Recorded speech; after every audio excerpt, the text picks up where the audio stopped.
internet fica uma beleza, né? Uhum. Boa noite, amigos da Rádio Opinião. Hoje, a Rádio Opinião tem a honra de receber aquilo que assim, nos enche de alegria no esporte nacional. Tem a honra de receber, nada mais nada menos do que uma campeã olímpica. Talvez para a família Valesca Menezes, mas para o torcedor brasileiro, para todos aqueles que amam o esporte nacional, Valesquinha. Boa noite, Valesquinha. Seja bem-vindo aqui no programa Segunda Opinião. Deu uma travadinha agora, justamente na hora. Seja bem-vinda. Justamente. Meu Deus.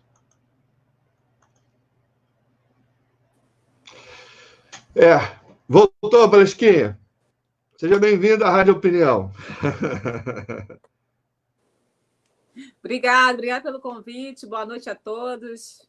Essa noite chuvosa aqui no Rio, Niterói. Tá tudo bem com você, com a família?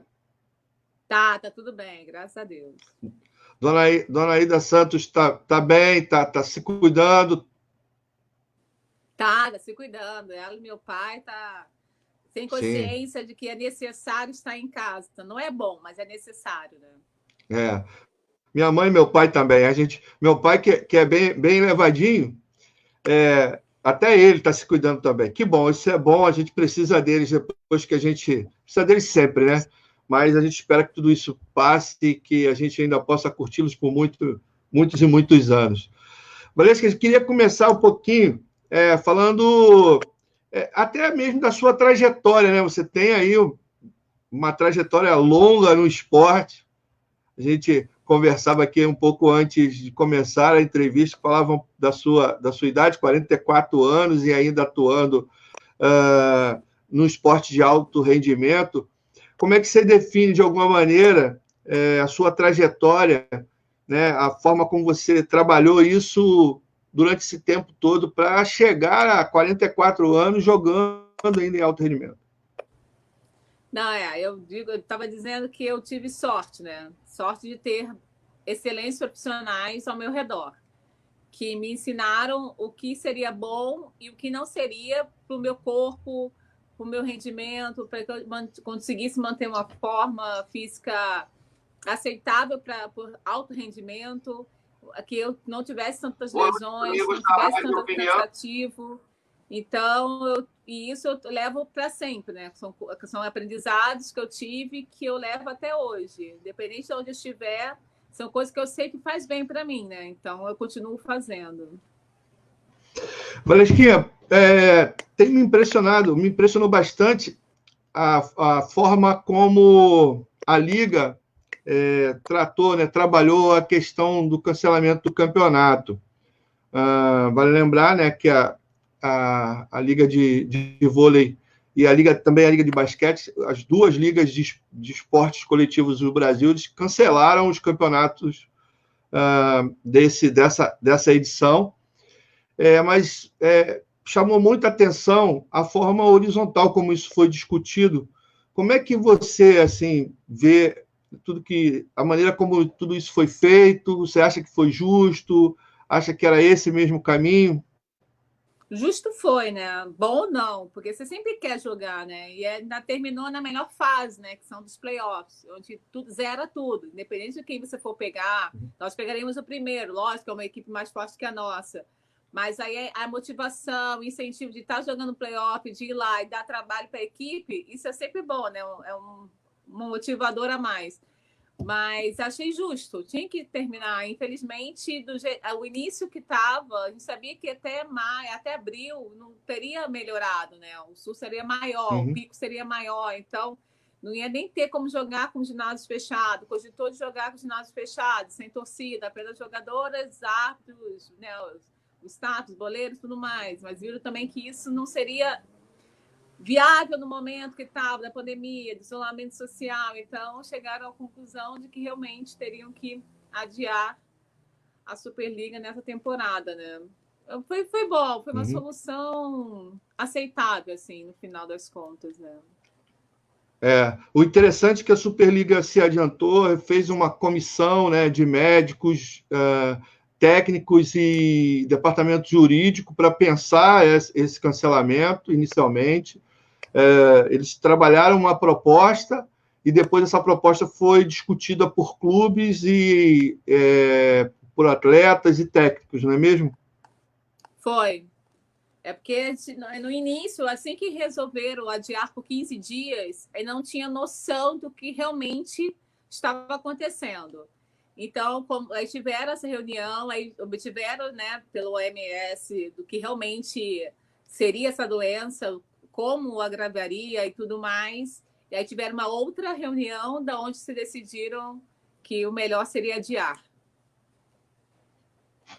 Tá certo. A gente espera que tudo isso passe, vai passar, né? Espera, não vai passar, e que ano que vem se continue nas quadras, a gente possa aí ter a oportunidade de vê-la. Minha filha, por exemplo, estava pesquisando aqui, aí falei de você, ela deu uma olhada aqui, e aí a gente espera ter a oportunidade no futuro vê-la novamente na quadra, presencialmente, aí até com elas. Mas que pensando também na questão do ciclo olímpico, né? Não tem jeito, vai ficar tudo meio que não diria desorganizado, né? Mas fora do lugar. Mesmo que a gente tenha aí pouco mais de um ano para a próxima, né, Olimpíada, que foi adiada até julho do ano que vem, vai ficar meio esquisito, né?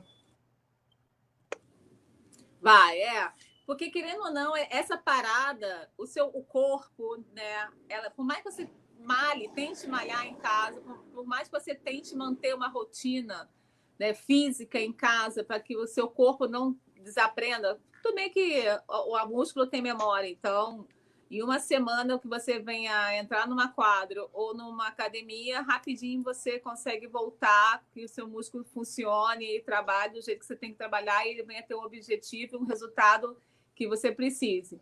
Mas faz diferença, faz muita diferença. Que isso a gente consiga voltar para as quadras em agosto. Normalmente a Superliga começa em novembro, vai até abril.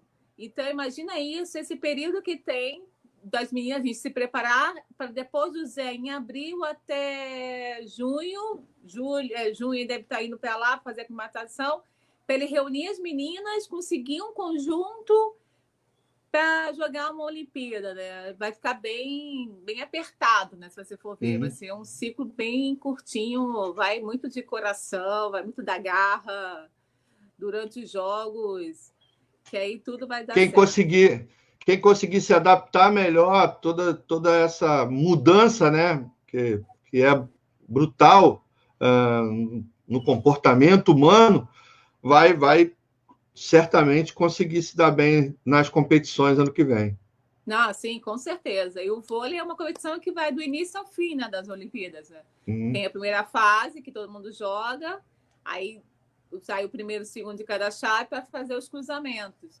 Então, essa primeira chave, pelo menos você consegue se conhecer, né? Conhecer um pouco as meninas de quadra, ver o que realmente precisa melhorar aqui e ali, para mais adiante já está tudo engatilhado, né? A gente observa aqui, né, que o fundo da imagem onde você estava, Lisquinha, são as medalhas, troféus. Da minha mãe. Da sua mãe, sim, da sua mãe. Para quem não sabe, a Valisquinha é filha da dona Ida Santos, que foi uma atleta do atletismo histórica. A gente já fez uma entrevista com ela aqui. Quem quiser pode dar uma olhada lá no Facebook da Rádio Opinião. Vai ver a dona Ida explicando toda a sua trajetória e foi magnífico. Assim, para mim foi emocionante. Mas você também deve ter lá algo muito semelhante. Tem as minhas pouquinhas ali, né? Porque minha mãe, né? Quer dizer, o atletismo é mais fácil, né? Ter medalhas, não mais fácil de conseguir, mas de números que eu falo. Sim. Porque você faz várias provas, né? Então, ali, você sendo bem boa naquelas provas, você consegue conseguiu suas medalhas. Mas o meu vôlei, coitado, joga a competição durante 6 meses para ganhar uma medalha. É, 6 meses, né? você Aí é a muito condição do time, humilde. um final de semana, você consegue 4, 5.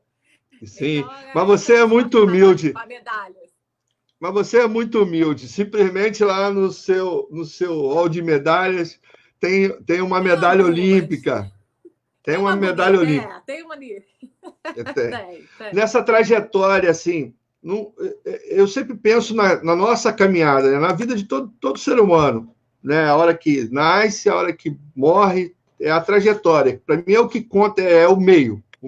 O início, o fim, enfim. Mas dessa trajetória sua como esportista, você consegue, é possível destacar, falar assim, pô, eu gosto bastante dessa medalha pelo significado. Ah, sou medalhista olímpico, sou campeão olímpica, ganhei uma medalha de ouro. Acho que a Olímpia é mais assim por tudo, né? Pô, é um ciclo, são 4 anos, você está ali ralando. Você tem que manter a sua hegemonia durante 4 anos, porque tem muita gente boa. Né? Uhum. Você está no grupo, você tem que estar sempre muito bem, melhor do que aquela que é muito boa. Então, você manter isso é difícil, né? E você chegar numa Olimpíada que todo mundo quer a mesma coisa, ninguém vai te dar de mão beijada. E aí tem vários fatores, e você conseguir uma medalha, só de você estar já é uma vitória. Conseguir a medalha já é coroação dessa, né, do seu objetivo, de você estar lá. Eu acho que é essa pela história, né? Mas tem várias outras que são interessantes, são legais, são importantes pela história, pelo grupo, pelo que aconteceu naquela época. Então, acho que cada medalha tem a sua história, a sua importância, né? Essa por essa história toda de Olimpíada, né? Para nós, do esporte coletivo, é a máximo, né? A Uhum. Olimpíada. O futebol já tem outra coisa, é a Copa do Mundo. Mas para os outros esportes, a Olimpíada é a que marca toda a trajetória, né? Você foca nisso, é um objetivo, desde que você começa a praticar o esporte, você se vê como profissional, que você vê que aquilo que você quer, você almeja isso, né? Uhum.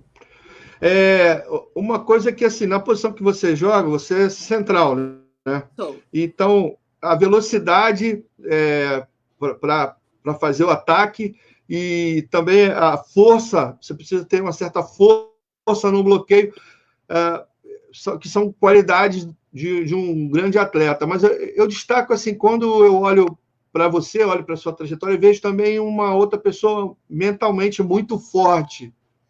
Como é que você detectou em determinado momento da sua carreira que isso era importante? Né? Eu me lembro uma vez, eu não sei se foi o Zé Roberto, acredito que tenha sido, que falando de você, falou dessa coisa de ser mentalmente muito forte. Como é que você construiu isso dentro desse universo de competitividade intensa, né? A carreira inteira? Eu acho por ter praticado esporte desde cedo, né? No início era mais lúdico, né? Não era uma competição, né? Você não estava disputando posição, não estava disputando nada assim em relação a isso, né? No início. Mas aí depois eu comecei o atletismo, que aí sim já foi um esporte mais de competição, que eu não conhecia ninguém, eu estava entrando ali, o pessoal estava mais tempo. E aí, mas aí você tem aquela coisa sua, né? Você é competitiva desde pequena. E aí acho que isso vai te moldando, né? Vai te fortalecendo. Você sabe que você tem que ser forte para aquilo. Vai ter 55 mil ali querendo o que você quer. Então você não pode deixar que se alguém vier falar, você é muito ruim, acaba, ok, beleza, obrigada. E continuar. Eu acho que nessa trajetória foi me fortalecendo, né? Mais as histórias da minha mãe. Pô, Valês, o que aconteceu comigo era assim, assim, assim. Aí você vê que, opa, então não é só comigo. Então, acho que minha mãe ajudou muito isso. Pelas histórias dela, pela época dela, o que acontecia, o que ela passou. Ao contar, isso me fazia ficar mais forte, né? Saber que é normal, que isso iria acontecer, que eu iria ter que disputar com mais gente. E às vezes poderia estar melhor do que aquela, mas aquela iria, e com isso não poderia me abater, teria que ficar trabalhando mais. Eu lembro que a primeira seleção que eu peguei brasileira, infanto, nós fomos em 36 meninas convocadas. Em uma semana, ele iria cortar 12 meninas. 12. Sendo que em uma semana ele fazia de manhã treino normal, passe, defesa, saque, e à tarde era só coletivo. E ele montava vários times que você não conhecia ninguém, né? Quer dizer, conhecia o pessoal que foi do Rio, mas fora isso você não conhecia ninguém. Eu não jogava com a minha levantadora que eu estava acostumado, jogava com uma outra levantadora que eu nunca tinha jogado, né? Então isso também acho que ajudou assim a mentalizar, não, eu vou ficar, eu vou fazer o meu melhor. Minha mãe sempre botava, não só para mim, né, para meus irmãos, que é fazer o seu melhor, talvez o seu melhor naquele momento não possa ser o suficiente, mas é necessário você estar sempre fazendo o seu melhor. Então acho que, como eu falei, minha mãe, meu pai também, né, no ensinamento dele, me fortaleceu em relação a isso, mentalmente, e sempre tá meu melhor. Eu estou disputando com mais 5. Se uma tem que matar um leão, eu vou matar 3. E eu sei que, tipo assim, por minha categoria, por meu tamanho, eu sou baixa. Então, eu sei que eu tenho que estar sempre fazendo um pouco mais para estar junto no nível das que são mais altas. Então, acho que desde nova, né, sempre teve essas coisas. E com isso, você vai amadurecendo, você já sabe o que realmente você vai dar importância, o que você não vai dar importância. Dá importância minha mãe brigando comigo em relação ao saque que eu errei. Né? Que a Idinha faz todo o scout, depois me liga para falar. Nossa, você errou aquela Ela bola. Fazia isso? A Idinha ainda hoje faz isso? Hoje faz menos. Obrigada, até graças a Deus. Eu não sei se eu melhorei um pouco ou se ela cansou. Mas ela deu uma dica. Né, ela deu uma dica aqui na entrevista. Ah, é? Ela deu uma dica de por que ela faz isso. Porque, na verdade, o sonho dela era jogar vôlei. Essa é verdade. Quando mais nova, ela tentou, né? Mas não deixaram, né? Não foi nem ela que não conseguiu. Não deixaram naquela época, né? Mas sorte do atletismo. Com certeza. Tem uma pessoa participando conosco aqui, o Alexandre. O Alexandre que disse? Faz, kkkk. Alexandre está confirmando que a dona Adi... ele foi aluno da minha mãe. Por isso, né, Alexandre? Beijos. Ele tem uma escola de vôlei de areia aqui em Niterói. Aí, de vez em quando eu estou aqui de férias, de folga, assim, né? Para não perder o físico e não perder o contato com a bola, eu vou lá e perturbo ele, coitado. Eu vou lá, Alexandre, tô indo aí. Para fazer um pouquinho. Ele está falando da família. Eu acho que você, sua mãe, seu pai, seus irmãos são de fato um exemplo para toda a família, para a família brasileira, né? De gente que busca seu espaço, que garante os seus títulos, as suas medalhas, sem passar por cima de ninguém, sem agredir ninguém, com qualidade, com técnica, com profissionalismo, com gentileza, que é preciso, né? Há de se endurecer sem perder a gentileza nunca, sem perder o carinho nunca. Nessa questão de buscar da rivalidade, assim, tem alguém que você... Só aqui entre a gente, tá? Não vou contar para ninguém, mas tem alguém que você olhava assim e fala assim: ai, meu Deus, eu tenho que parar essa pessoa. Somente o bloqueio. Eu acho que o bloqueio... Você quer fazer um ponto no ataque, mas o bloqueio, a ideia de evitar, talvez no vôlei seja tão interessante quanto a de pontuar, né? Não, é pior que é verdade. Eu falo que bloquear tem que estar com vontade. Você tem que pensar assim, ela não vai passar, que não passa, e vai, né? E eu lembro que as cubanas, né, pela rivalidade, se ele ficar gritando, né, na sua cara, que isso, né, a gente tem sangue, né? O sangue passa na veia, né? Água, né? E a gente sabia que não podia cair nessa, né? Que é o jogo delas de gritaria, mas o nosso jogo não era esse. Então, a gente já teve provas, na vez que a gente começou a gritar, a gente perdeu para elas. Aí, quando a gente conseguiu manter a calma, jogar o nosso voleibol, a gente sempre ganhávamos delas. Aí, mas também tem as russas, né? Que as russas vinham por cima, aquela coisa, né? De achar que era sempre melhor e tudo mais. Então, sempre tinha alguns jogos, assim, umas equipes que dava gosto, né? Bloquear, né? Era bom. Quanto as italianas, que os jogos normalmente casavam, é um tipo de jogo parecido. E aí, por mais que você tenha amizade, tanto jogar contra, você acaba tendo amizade, né? Sempre se encontra nos campeonatos, torneios, mas ali na hora do jogo era bom, é gostoso. Tinha essa questão. Eu jamais faria uma pergunta para você de quem é melhor, se fulano, se Beltrano, se o Zé ou se o Bernardinho. Eu acho que é uma das maiores bobagens que às vezes se faz perguntar quem é melhor. Sorte a nossa, sorte do vôlei, sorte do esporte nacional, que pode contar com a inteligência de um e de outro. Mas eu gostaria de saber, nessa trajetória, que você pode dizer assim que um contribuiu com o teu crescimento, o que o outro contribuiu com o teu crescimento, e o que você acha que os dois assim contribuíram com o crescimento do esporte nacional? Eu acho que os dois contribuíram muito em relação... Eles me ensinaram muitas coisas, me cobraram muitas coisas. Acho que isso foi legal. Porque eles sempre queriam que eu desse o máximo. Eles sempre me cobravam aquilo que eles sabiam que eu poderia dar. Então, sempre o meu máximo. Então, eles brigavam, eles chamavam atenção, eles... Faz de novo, repete. Chegava mais cedo, ia embora mais tarde. Então, eles são muito técnicos, né? E isso é legal. Eu acho que uma das minhas, do que eu levo até hoje, tá jogando até hoje, eu acho que é isso, né? Eu aprendi bem as técnicas, né? Eu aprendi o certo, como fazer, aonde está a perna, o braço, o que tem que fazer, tem que prestar atenção no quê, na leitura. Então, acho que os dois, dentro da maneira diferente de cada um, de mostrar, de ensinar e de fazer e de cobrar, me deram isso, me ensinaram. Acho que, como eu falei, eu tive excelentes profissionais na minha vida.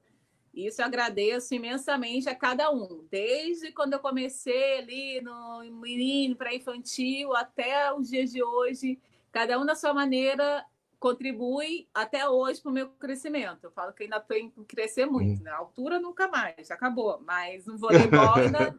tenho algumas coisas. E o Brasil ganha com isso, né? Com a inteligência de um, a vivacidade do outro, a leitura de um, entendeu? A cobrança do outro, aquela coisa do gostar de trabalhar. Eu acho que isso é muito importante, né?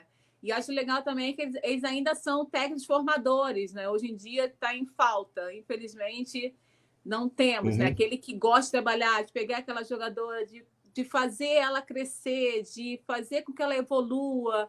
E isso é importantíssimo, né? Ainda mais nos dias de hoje, a gente vê que a técnica está um pouco defasada, né? Agora está muito de força, né? Você vê que as meninas são muito fortes, mas aquela técnica, aquela habilidade que tinha das meninas antigamente, de uma Vita, de uma Leila, de uma Isabela, uma Jaqueline, né? Márcia Fu, Ilma, tantas outras. Márcia. Como você falou de várias jogadoras que eu adorava ver jogar, né?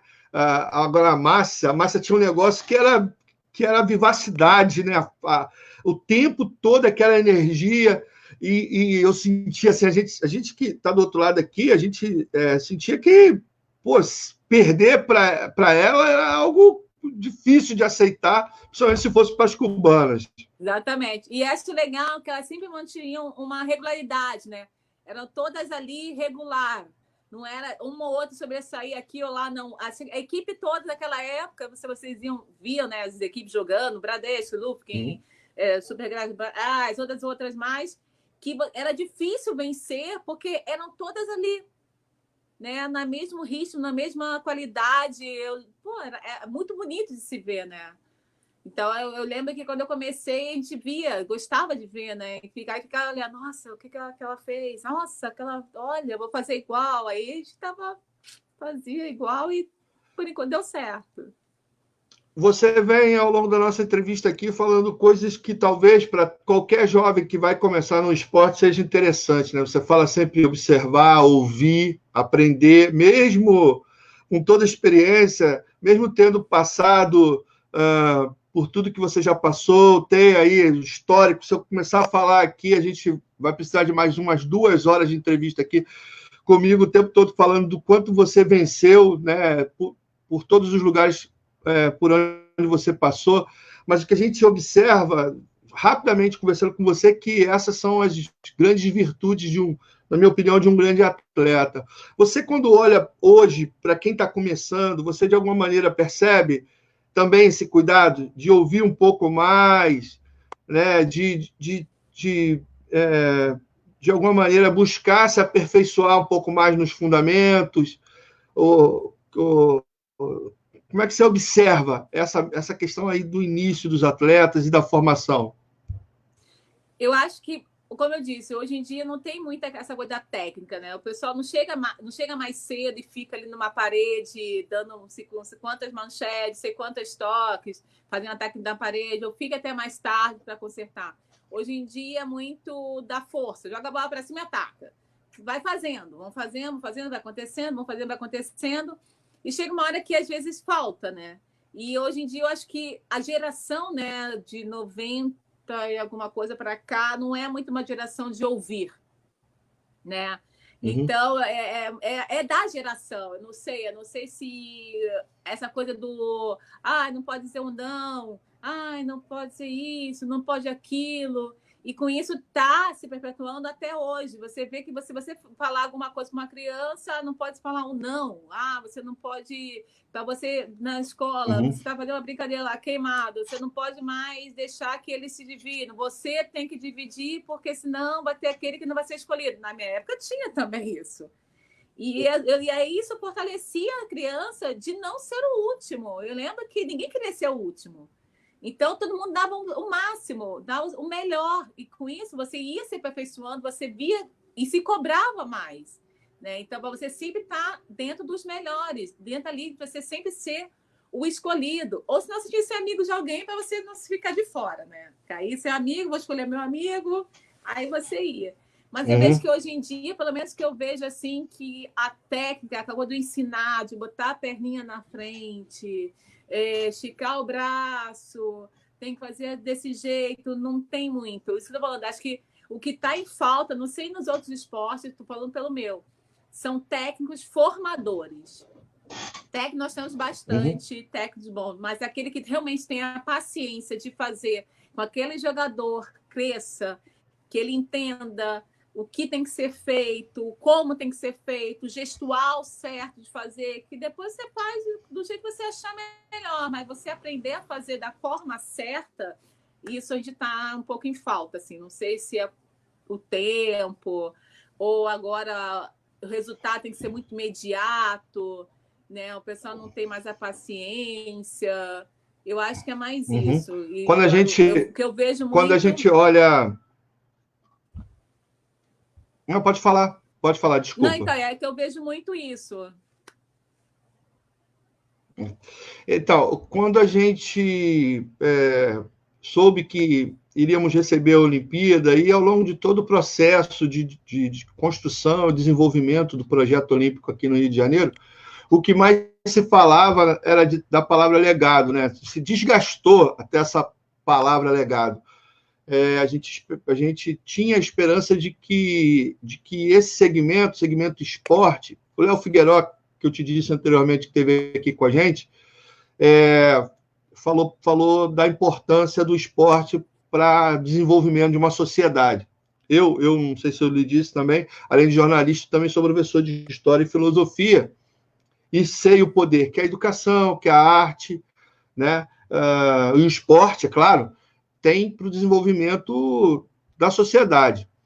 A gente tinha uma esperança de que receber esse evento poderia ser aí um divisor de águas nessa transformação social, econômica do país, através da educação, da arte e do esporte, principalmente do esporte, falando de Olimpíada. Mas você acha que a gente não aproveitou? O que você acha? A gente aproveitou, de fato, essa oportunidade da Olimpíada? Nesse segmento que eu estou falando, de reeducar a sociedade. Que houve o Pan-Americano foi aqui em 2007. Já se falava desse legado, que seria usado, que seria deixado para isso, para aquilo, e a gente sabe que não aconteceu. Na Olimpíada também nós sabíamos que não seria, porque infelizmente aqui se fala no início, o que se escreve no início não é o que acontece realmente no final, né? A gente sabia que, infelizmente, os nossos governantes não estão muito para isso, porque teria que realmente a Secretaria do Esporte, o Ministério do Esporte se juntar e não deixar morrer, fazer com que realmente o que foi dito, o legado, fosse usado da melhor forma possível, né? Por colocar competições escolares ali, né? E acho que aquele ali na Barra da Tijuca, aquele complexo enorme, lindo, maravilhoso, pode ser usado para várias coisas, agora é usado para shows, né? E acaba se destruindo, né? Com o tempo, vai se deteriorando, né? Disseram que seriam alguns ginásios seriam destruídos para se formar escolas. Nossa, eu achei isso uma ideia excelente e até hoje ficou só na ideia, como sempre, né? Mas acho que é a nossa cultura, né, brasileira que não leva muito adiante, né? A gente não dá muito valor necessário na educação ao esporte. Que se fosse qualquer outro país de fora, europeu ou americano, com certeza teriam feito isso e seria virado uma grande potência nessas áreas, né? Tanto educação quanto na de esporte. Mas o importante é como nós, como atletas, né, amadores, né, amadores que eu digo, amante do esporte, é torcer para que alguém, algum momento, entre num desses, né, segmentos governamentais e façam o que realmente tem que ser feito para que nosso esporte brasileiro não morra, né? Que a gente tenha um resultado bonito na Olimpíada, que agora em 2021 a gente ainda tem um segmento de umas atletas de alto nível, e em 2024 a gente não sabe o que vai acontecer. Então, eu tenho preocupação em relação a isso, né? Eu penso até para ajudar a refletir um pouco isso que você está falando, concordo, acho que é mais ou menos esse o caminho mesmo, mas eu penso que a gente precisa, de fato, num fortalecimento dessas instituições, como a CBV, a Liga Nacional de Basquete, fortalecimento dessas instituições com a participação dos grandes atletas. Gente como você, uma série de outros grandes atletas que têm uma experiência de quadra e que possivelmente também vai saber opinar, vai saber se posicionar para ajudar na gestão e nas escolhas que essas instituições devem fazer em relação ao futuro do esporte. Essa é a minha ideia em relação a isso. Eu sou uma pessoa que acho que a sociedade precisa se fortalecer a partir das suas instituições, porque as instituições são as pessoas. É o grupo que, por exemplo, se reúne para decidir em dado momento que o vôlei deve parar. E aí não fica lá um dirigente, às vezes, tomando a decisão. A probabilidade de uma pessoa só errar é muito maior do que um grupo que para, que pensa, que dá sugestão, que ouve, que discute. Fica muito, muito mais bonito. Às vezes, até nesse momento, por exemplo, eu estou achando as decisões que o vôlei e que o basquete tomaram em relação à quarentena muito mais lúcida do que a gente tem visto em relação ao futebol. Isso sou eu que estou falando, a gente está conversando aqui, mas sou eu que estou falando, não quero causar polêmica com você em relação a isso. Mas aí eu quero trazer para a discussão até mesmo o surgimento desse projeto do Vôlei Curitiba, que era a sua última equipe, ou a sua equipe. Né? Eu estava dando uma olhada e vi como que as pessoas foram pensando esse projeto. Queria que você falasse um pouquinho, né, da experiência. Você chegou lá esse ano, como é que foi a experiência de passar por esse projeto? Que é o vôlei, eu acho que é uma cidade, né? É da cidade de Curitiba. É na cidade de Curitiba, isso aí. E eu estou lá desde 2007, que foi o primeiro ano do projeto, que foi jogar a Liga B. Na verdade, o projeto era uma vaga de um outro time, acho que de Cascavel, que jogou uma temporada anterior na Liga B, e naquela temporada, 2017, não tinha verba para manter o time, para não perder a vaga, passou para Curitiba. E nisso eles ofereceram para Gisele Miró e para Pirve, Cristina Pirve. E aí elas aceitaram, correram atrás. A Liga B é uma liga pequena, né? Dura. A Cristina é jogadora, né? 3 meses. A Cristina Pirve é. Jogador de vôlei, Isso. E aí é romena ela. Romena. E aí elas aceitaram a proposta, montaram um time correndo, tanto que eu cheguei lá algumas meninas chegaram no final de dezembro. Eu cheguei no início de janeiro e a Superliga começava no final de janeiro. Aí nós ficamos em segundo lugar, só subia um. Aí em 2018 teve a taça, aí jogamos a Liga, não, teve a Taça Ouro 2017 para poder ver se abria mais uma vaga, né? Eram 2 times que subiam, abriam mais uma vaga, nós ficamos segundo também. Em 2018 já foi a segunda temporada realmente do time, jogamos a Liga B de novo, vencemos, aí já jogamos a Superliga A e esse ano jogamos de novo, né? Então eu estou há 3 temporadas, mais ou menos, 4 temporadas lá em Curitiba. Uma cidade que abraça, uma cidade que é um povo que gosta do vôlei, que estava sentindo falta de um outro esporte, que só tinha futebol. Então, o pessoal fala, ainda bem que voltou o vôlei, já teve anteriormente, né, na época do Rexona, lá em 96, 97. E aí ficou, acho que até 2004, por aí, 2006, 2006, não lembro direito. E aí eles agora retornou em 2017. Aí o pessoal falou que estava sentindo falta, né, disso. Já teve basquete lá também, mas aí também relação patrocínio, governo. É difícil. Se não tem incentivo, não tem como manter, né? A Rádio Opinião, ela é aqui da Baixada Fluminense e estou com 49 anos. Eu sempre sonhei em ver aqui na região um projeto que pudesse, de alguma maneira, mostrar a região da Baixada Fluminense, que é sempre vista de uma forma muito negativa, pudesse mostrar uma outra face. Então, às vezes, quando vejo esses projetos como esse do vôlei ou do basquete, uma cidade inteira em volta de um time, eu sinto assim, aquela coisa, poxa, isso poderia estar acontecendo com a gente aqui, por isso que toda vez eu gosto de falar um pouco sobre isso. Valesca, uma coisa que também me chama a atenção, em relação, em especial ao vôlei, né, o seu esporte, mas isso também acontece no basquete, são poucas as treinadoras, né, mulher comandando as equipes. Por que você acha que isso ainda acontece?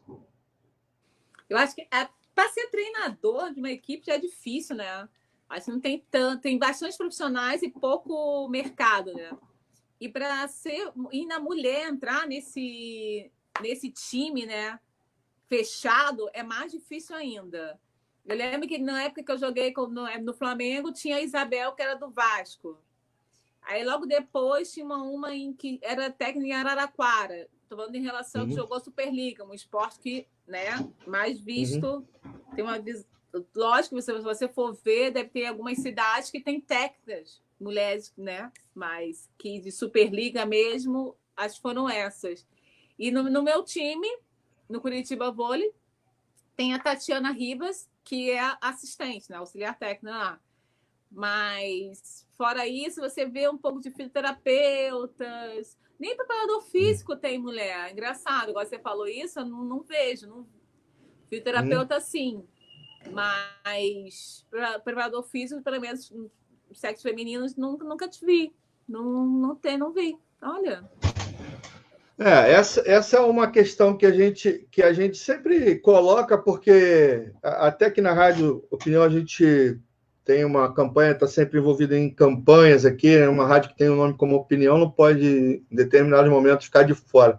A gente desenvolveu uma época numa campanha de que lugar de mulher onde ela quiser, né? Então, se ela quiser ser treinadora, acho que é justo, é legítimo que ela se prepare para isso, né? A gente tem visto alguma coisa que eu traria também no futebol, mas você, não que eu queira antecipar nada, não é essa a questão, mas você, deixando as quadras, pensa em alguma outra posição dentro do esporte?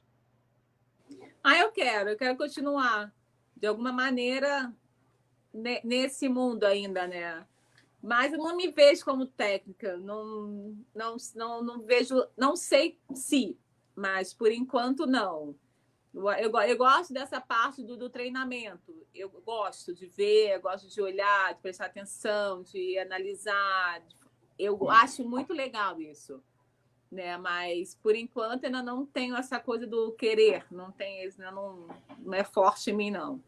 Mas quem sabe, né? Para frente eu trabalhe com isso, não sendo técnico, mas assistente, ajudando, ou montar alguma coisa no qual você dá um suporte a jogador. Gestão, por exemplo? Pode ser, ou montar um estúdio, algum lugar que você pega essas meninas mais novas e treine, dali elas terem um outro segmento, não realmente para competição, mas para uma coisa mais de alto rendimento, mas dali ela vai ser direcionada para outros lugares, entendeu? Não ser um time que vá competir, mas de formação mesmo, essa área de... Acho isso legal, acho que falta. Você, sei lá, aqui em Niterói você tem um espaço, um ginásio no qual você vai nas escolas, veja quem quer ou que realmente leve, né? Tem esse perfil de jogadora, trabalhar essas meninas para que elas possam conseguir, né, um lugarzinho nos clubes. Acho legal isso. Seria quase um trabalho de coach, né? É, De seleção de talentos. exatamente. Eu acho que isso faz falta, né? Não tem, né? Antigamente a gente tinha as escolinhas dos clubes, né? E hoje em dia não tem muito isso, né? Você tinha as escolas, as escolinhas dentro das escolas. Eu lembro que na escola onde eu estudei tinha escolinha de vôlei, né? Para quem quisesse aprender a jogar vôlei. No clube que eu joguei, que eu comecei no Botafogo, também tinha escolinha. Às vezes saíam 2 meninas que eram da escolinha que ia para a equipe. Então, hoje em dia você não tem muito isso, né? Eu tive a oportunidade de trabalhar em uma escola que dava bolsas de estudo para jovens talentos. Então, a escola tinha simplesmente um dos maiores assim corpo de atletas em vários segmentos e ganhava todas os intercolegiais, se destacava imensamente num projeto como esse. O que a gente observa é que na estrutura, né, de formação dos atletas, a gente vê cada vez menos essa participação das escolas, né? Você acha que você já viajou muito? Dos lugares que você esteve, assim, você chegou a ver algum país que trabalhava exclusivamente assim? A formação, a origem dos atletas era justamente essa, de escola, de ter vindo de universidade? É mais os Estados Unidos, né, que tem essa cultura, né? Que eles ganham a bolsa para jogar nas universidades, então eles se formam e dali eles viram profissionais, né? Logo depois de formados que eles vão ser profissionais. Até então não é ao contrário, né? Aqui a gente vira profissional e depois você vai para a faculdade. Muitas vezes você nem consegue conciliar as duas coisas, né? Que não dá. Mas hoje em dia até dá, porque agora tem o EAD, mas na minha época, quando eu comecei, não tinha, né? Então era complicado. É mais Estudar à difícil. noite, estudar à tarde, dependendo de onde você morava, onde você jogava, onde a universidade era, translado e tudo mais, é mais complicado. Hoje em dia está um pouco mais tranquilo em relação a isso. Mas não também é mais uma coisa, não é cultural nosso, né? Não é, você vê aí, não estou falando só do vôlei agora. Em geral, quem terminou o segundo grau, entendeu? Dos esportes, dos jogadores, dos atletas em geral. Não tem essa preocupação de terminar os estudos e fazer o esporte, né? Então, acho que lá... Mas lá é desde novinho, tem essa coisa, né? Você pratica esporte desde novo, já avisando isso na universidade, ganhar uma bolsa até que é muito caro, né? Pagar, estudar lá. Até a gente tem aqui atletas do Brasil que são selecionados para grandes universidades para jogar basquete. Eu tive pelo menos uns 3 alunos e alunas que foram selecionados para grandes universidades nos Estados Unidos por conta de serem excelentes jogadores. E às vezes até são jovens oriundos das comunidades aqui do Rio de Janeiro. A Elizabeth... Pois não, pode falar. Não, pode falar.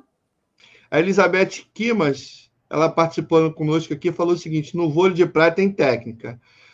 Quando a gente fala de vôlei, também pode ser. Mas só tem uma, né? Esqueci o nome dela, gente. Que treinou a Adriana Beata. A Letícia, Letícia. a Isabel. Isabel. Isabel também foi eu tive... elas treinam sempre ali próximo a Ipanema, há mais ou menos uns 10 ou 15 anos. Foi a primeira vez que eu vi a Letícia treinando. E eu olhava, se você olha para a Letícia é pequena, né? E dando treinamento é de uma competência, né? Ela é fantástica, a Letícia. Não é à toa que formou grandes campeãs.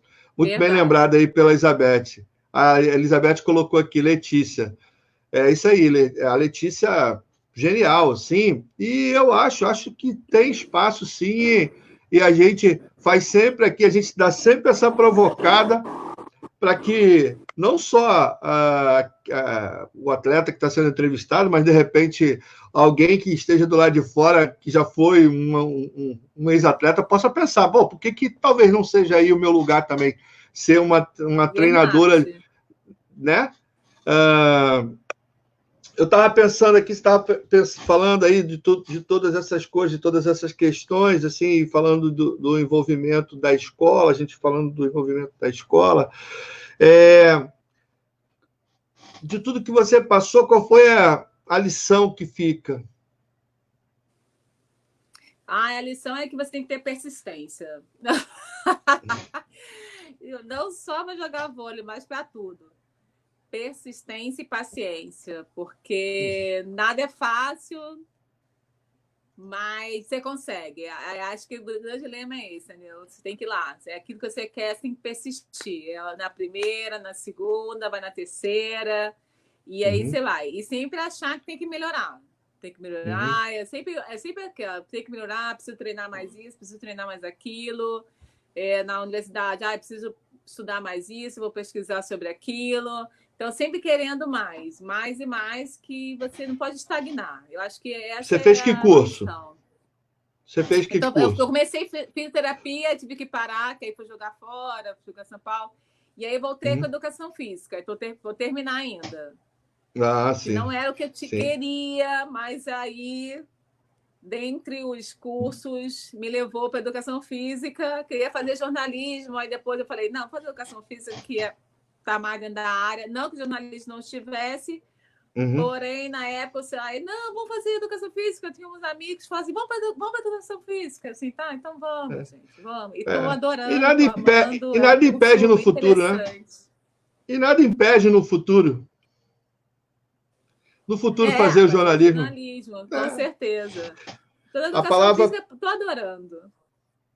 A palavra perseverança, persistir. Você chegou a falar ainda há pouco que em determinados momentos era obrigado a ouvir certas coisas e você falava, tá bom. De todas as coisas que você pode ter ouvido, a gente imagina que algumas sejam coisas terríveis, porque a gente, infelizmente, é obrigado a tocar nisso, mas a gente vive num país onde uma hora ou outra o racismo mostra sua face, né? E você é obrigado a se posicionar, a se colocar e a demonstrar que isso é um grande equívoco, que isso não tem nada a ver com esporte, isso não tem nada a ver com a vida, né? Mas você teve, em algum momento, teve que se posicionar, teve que lidar com esse tipo de situação? Não, graças a Deus eu não tive. Não, em nenhum momento. Nem quando eu joguei fora, joguei na Itália, joguei na Turquia, eu tive qualquer momento dentro de quadra ou fora de quadra em relação a isso. E em todos os momentos tive bastante respeito pelas pessoas em relação a essa questão.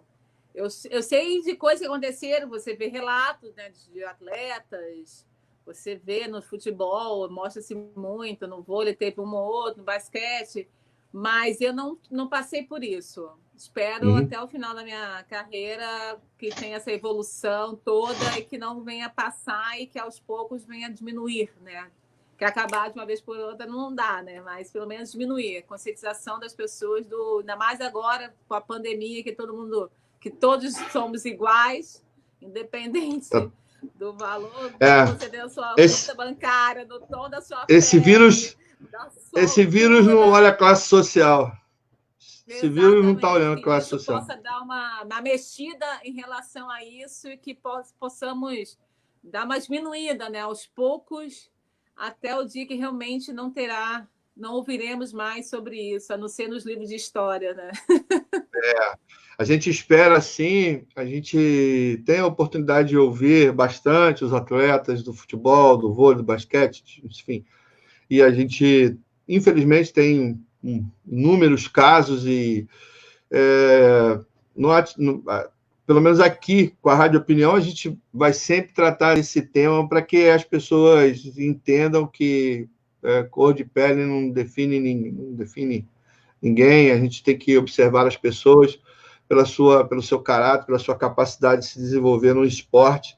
Então, é um tema sempre muito latente que eu até, de novo, como professor de história, não posso sempre deixar de tocar de alguma maneira. De tudo que você fez e faz pelo esporte, o que você pensa que vai ser possível fazer? Porque a gente passa por um dos períodos, certamente, Valesquinha, nós, quanto estivermos vivos, minhas filhas, as suas sobrinhas, filhos, todo mundo vai olhar para esse momento como um marco na história da humanidade. Assim. Em nenhum momento houve, depois que se constituiu, que se formou esse mundo globalizado, então, a gente ter essa ruptura, né? Fronteiras fechadas, isso só aconteceu na história da humanidade no período de guerras. Ontem mesmo tivemos aqui um professor de um núcleo de estudos do esporte lá da USP, que contou para a gente algumas situações que ocorreram, por exemplo, na Segunda Guerra Mundial, na Primeira Guerra Mundial, e agora a gente não está no período de guerra e somos obrigados a interromper as nossas atividades, né? Mas o que você acha, o que é possível prever para o esporte, em especial, um pós-pandemia? Queda de investimento, né? Infelizmente. Isso é uma coisa preocupante, né? Patrocinador, uma diminuição. As atletas em relação a times também, não sei se vão manter todos os times, não só no vôlei, basquete, handebol e qualquer outro, né, segmento, modalidade, porque a nossa economia está bem mexida, né? Infelizmente, já estava difícil você conseguir patrocínio antes. Após, então, acho que vai ficar mais difícil até tudo se normalizar em relação a esse setor econômico. A gente vai ficar meio sem saber, assim, né? Eu acho que vai ficar complicado para o mundo do esporte. Vamos precisar se reorganizar muitíssimo para essa pós-pandemia. Bom, não preciso nem dizer que foi um prazer, mas eu digo, já dizendo que foi um prazer falar com você, já era uma vontade antiga, porque você não vai se lembrar, mas uma vez, há muito tempo, eu encontrei com você na porta do estádio Newton Santos, falei, poxa, parabéns, muito obrigado por ter vindo jogar vôlei aqui no Rio de Janeiro, está vestindo a camisa do Botafogo, você já vestiu outras camisas aqui do Rio também, tão legal, aí você me... obrigado você e tal, falou comigo assim, foi tão gentil. Aí, quando a gente começou a trabalhar aqui com o esporte, com a Rádio Opinião, eu falei assim, uma hora eu quero rever a Valesquinha. Vira e mexe, aparecia assim seu nome para a gente conversar. E aí, né, primeiro a gente falou com a matriarca e agora a gente fala com você. Obrigado. É verdade. Eu não lembro, não, gente. Eu sou nova, mas a memória, às vezes, né? Você é muita gente. Muita gente falando. Né? Mas eu não lembro, não, gente. Tem gente que fala assim, você lembra de mim, né? Aquela história. Eu falo, gente... imagina. Não, eu só faço questão de registrar, porque, assim, às vezes as pessoas acham que o jornalista é um alienígena que cai ali simplesmente para contar as histórias e ele não construiu a sua própria história dentro do esporte, né? No setor, na arquibancada de uma quadra ou de um estádio, não bateu palma, não chorou, não aplaudiu, não se emocionou com aquele atleta na hora que ganhou a medalha olímpica, e que por isso não pode também se emocionar. Eu, particularmente, acho isso uma grande bobagem, e eu experimento esse prazer que às vezes, falar com aquele atleta que eu aplaudi, que me emocionou, que foi a minha heroína, como eu disse para sua mãe, como eu disse para a dona Ida, que ela contei a vida dela, a vida toda dentro de sala de aula, agora tenho o prazer de entrevistá-la. ou o prazer que eu tive, por exemplo, meu herói sempre foi o Oscar Schmidt pela vitória lá em Indianápolis, então o dia que eu encontrei com o Oscar, eu quase não consegui fazer pergunta para o Oscar, de tão emocionado que eu fiquei. Eu não tenho vergonha em relação a isso. E que eu espero que essa pandemia devolva para a gente o que a gente tem de essencial na vida, que é a paixão de viver, que é o amor que a gente tem pelo esporte, pelas pessoas, né? Que possa dizer para ela, olho no olho, assim, pô, foi muito bom, foi legal demais falar com você, sem que isso possa ser condenado por ninguém. É verdade, né? Vamos esperar que essa pós-pandemia, né, que eu possa me reencontrar com a minha bola. Eu com os meus personagens. Tô sentindo falta dela. Tô sentindo falta dela. Não que eu não tenha, né? Eu tenho. Ela fica aqui do meu ladinho, eu converso com ela. Coitada da parede da minha mãe. Ela, de vez em quando, ela fala, não acredito, de novo isso. Né? Quando mais novo, teve que pintar várias e várias vezes, né? Que eram 3 usando a parede, né? Eu, minha irmã, meu irmão. Os 3 jogam. E jogávamos. Meu irmão parou, aí fez direito, a minha irmã foi para os Estados Unidos estudar. Aí fez master, agora está na parte da contabilidade, ela fez 2 faculdades lá, né? E só eu que continuei nessa brincadeira, só eu que continuei brincando, né? Eles falaram que agora eu vou para a vida séria, né? Vou ser uma pessoa séria. Aí só não podia, né? Não podia. Minha mãe só liberou uma. É uma paixão. Minha mãe falou assim, só uma vai ser liberada para isso. Aí fui eu. Mentira. Valesquinha, muito obrigado, tá? Foi um prazer. A Rádio Opinião está à disposição para divulgar seus projetos, a sua história, o que você necessitar. Conte sempre conosco. A gente está aqui. Peraí que tem gente comentando aqui. Eu quero só ver aqui. O Júlio Rocha colocou... tem que mandar um beijo para ele. É um amigão meu, gente. Ele é... Júlio, beijo, Júlio. Vamos jogar muito ainda na praia. Pô, me convida um dia, Júlio. Me convida aí um dia para eu dar um pulo aí, pelo menos para documentar esse jogo, para fazer aí. Tem que ir. É lá em Caraí, junto com eu vou. Do Alex, é lá. E eu prometi que eu vou remar, que eu vou fazer a experiência numa canoa havaiana para ver o que eu acho, para adquirir um hobby, né? Eu estou precisando de um esporte para desestressar e eu vou remar. Aí ele vai me levar. Foi combinado, aí eu jogo com ele joga comigo, né? Por ir de praia, e eu vou remar com ele, que ele faz remo. Eu falei assim, vamos lá, vamos ver o que vai dar, né? Se a canoa não virar, tá bom, né? Vai nada, ela é fera. Esse pessoal que passa tanto tempo assim no esporte, fala essas coisas, depois chega lá e domina a canoa, Júlio. Tá falando conosco aqui também. Vamos ver. Falei para ele. Tá falando com a gente aqui também a Patrícia, elogiando a nossa entrevista. A tua irmã? Essa opa! É minha irmã, Patrícia. Essa tá aqui? Patrícia. Tá aqui? Não, tá nos Estados Unidos. Aqui foi, ela foi e mora lá. Continua morando lá. Ela tá na pandemia de lá. Tá em casa. Ô, Patrícia, vasculha aí o Facebook da Rádio Opinião, que a dona Aida também já passou por aqui, tá? Um abraço, fica com Deus aí, tá, Patrícia? A Marluce falando. Marlúcia. Minha amiga. Gente, tudo amigo. Isso aí, amizade. Isso aí. Gosta assim, amizade e amizade. Tem que ótimo. Tem que elogiar. Os amigos elogiam. Só gente com energia boa. A Elizabeth, mais uma vez, venha. A escola. Sim, vou. Também, claro. A Beth joga lá. Não, tá vendo? Tudo parceria lá. Então, isso aí, gente. Isso aí, viu? Pessoal, tudo. Essa Elizabeth, é a escola que eu vou lá. Isso, eu vou Elizabeth. Lá, eu perturbo eles, né? Eu estrago o vôlei deles. Eu vou fazer o seguinte, Elizabeth e Júlio, essa entrevista vai ficar guardada. Eu vou recuperar isso fazendo o seguinte, fazendo uma visita aí, a gente contando um pouco da Valesquinha jogando vôlei de praia com vocês. Tá certo? Gente, tá fechado? Vai ser uma tristeza. Na areia, nossa senhora, vocês vão ver. Vocês vão ver que a Valesquinha, ela empaca. Já viu empacar na areia? Pô, eu vou ter que emagrecer pelo menos uns 15 quilos aí para poder jogar. O importante é brincar. O negócio importante é se divertir. É o que eu faço até hoje. Me divirto Júlio.